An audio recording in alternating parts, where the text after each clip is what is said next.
तो दोस्तों यहाँ पर APPSC का तरफ से post graduate teacher examination 2025 notification आ चुका है, जहाँ पर 111 वैकेंसी रहेगा और आप सैलरी यहाँ देख सकते हैं और कौन सा ग्रुप एडमिसिबल है यानी कि एप्लीकेबल है एज़ पर रूल आप देख सकते हैं यहाँ पर।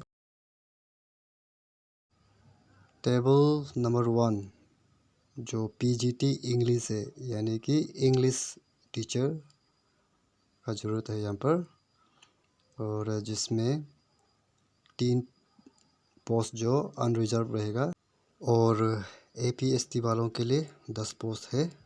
और आगे आप देख सकते हैं टोटल पोस्ट 13 है और इन्हीं 13 पोस्ट में से एक पोस्ट PWBD यानी कि फिजिकल हैंडीकैप के लिए होगा, जिसमें कैटेगरी वाइज दिया गया है।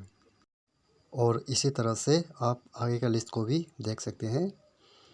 और यहाँ में नील का मतलब है हैंडीकैप लोग के लिए कोई रिजर्व नहीं है। हाँ, अप्लाई के लिए आपको 1 टाइम रजिस्ट्रेशन करना पड़ेगा और अगर ऑलरेडी रजिस्टर है तो लॉगिन करने के लिए आपका यूज़र ID और पासवर्ड देना होगा, जो आप 1 टाइम रजिस्ट्रेशन करने के दौरान सबमिट किए थे।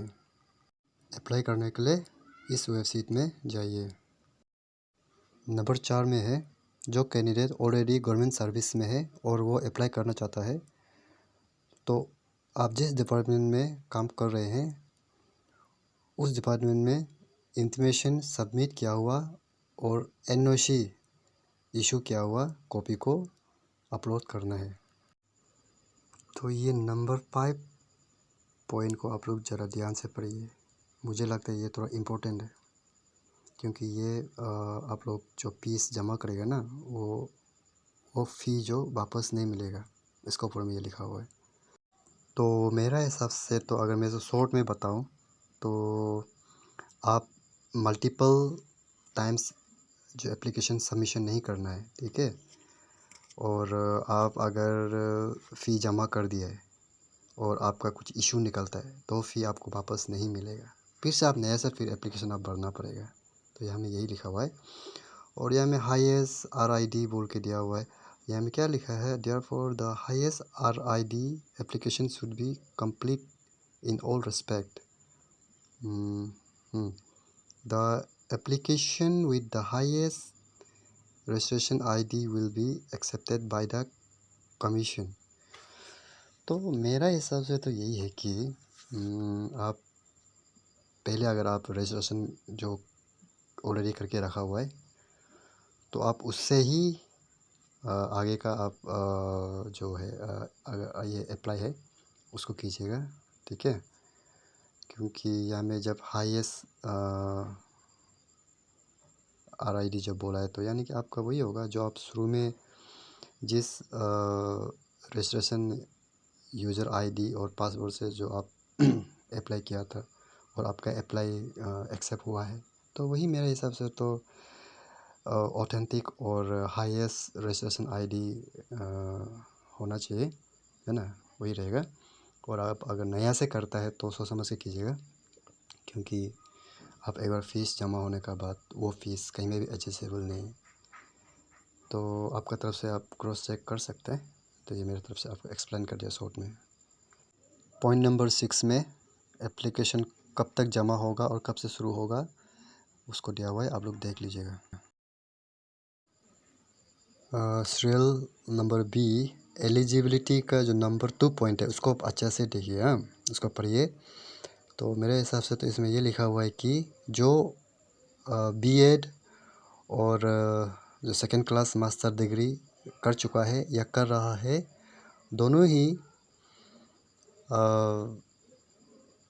इस पोस्ट के लिए एलिजिबल है, यहाँ में अप्लाई कर सकता है। लेकिन जो FAR कर रहा है उसका फाइनल ईयर में वो होना चाहिए। हाँ, जो कैंडिडेट लास्ट ईयर में है वो अप्लाई तो कर सकता है, मगर आप रिटन टेस्ट पास होने के बावजूद अगर आपका जो लास्ट ईयर में जो कॉलेज का जो एग्ज़ाम में जो फेल हो गया ना, तो आप वाइवा वॉइस के लिए एलिजिबल नहीं है, यानी कि आपका आगे का प्रोसेस नहीं होगा। तो आप देख सकते हैं टेबल में दिया हुआ है मैक्सिमम और टोटल मार्क्स, और उस टेबल के नीचे में ही सब्जेक्ट भी दिया हुआ है। अगर आप किस तरह का ऑब्जेक्टिव और मेंस होने वाला है रिटन टेस्ट में, और जो भी रिलेवेंट नोटिफिकेशन जो इस पोस्ट का रिलेटेड अगर आपको जानना है, तो आप APPSC जो दिया हुआ वेबसाइट में जाके डाउनलोड कर सकते हैं। एग्ज़ाम सेंटर तो दिया हुआ है, आप अप्लाई करने का टाइम आप अपना एग्ज़ाम सेंटर तो सेलेक्ट कर सकता है, मगर ज़रूरत पड़ने पर APPSC जो है वो आपका सेंटर को चेंज कर भी सकता है, ठीक है।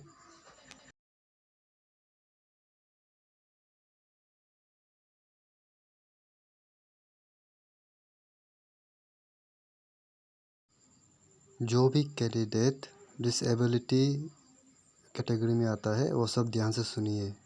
नंबर 4 पॉइंट में लिखा है कि आप लोगों का जो भी क्राइटेरिया, जो रूल्स राइट जो बनाया गया है, वो एज पर the right of persons with disabilities act 2016 and Arunachal Pradesh rights of person with disability rules 2018 के तहत बनाया गया है, ठीक है। तो ये टाइम टू टाइम अपडेट होते रहता है, इसलिए लेटेस्ट जो अमेंड है उसको आप एक बार देख लीजिए अप्लाई से पहले, ताकि अप्लाई करते समय में कोई गड़बड़ी ना हो और रिजेक्शन ना हो। तो ये था आज का वीडियो, और मैंने जो जो इम्पोर्टेंट लगा है उसको एक्सप्लेन किया है। बाकी आप सब पढ़ा लिखा है, आप आगे पढ़ लीजिएगा, और अगर कुछ कहना है तो कमेंट बॉक्स में ज़रूर लिखिए। धन्यवाद।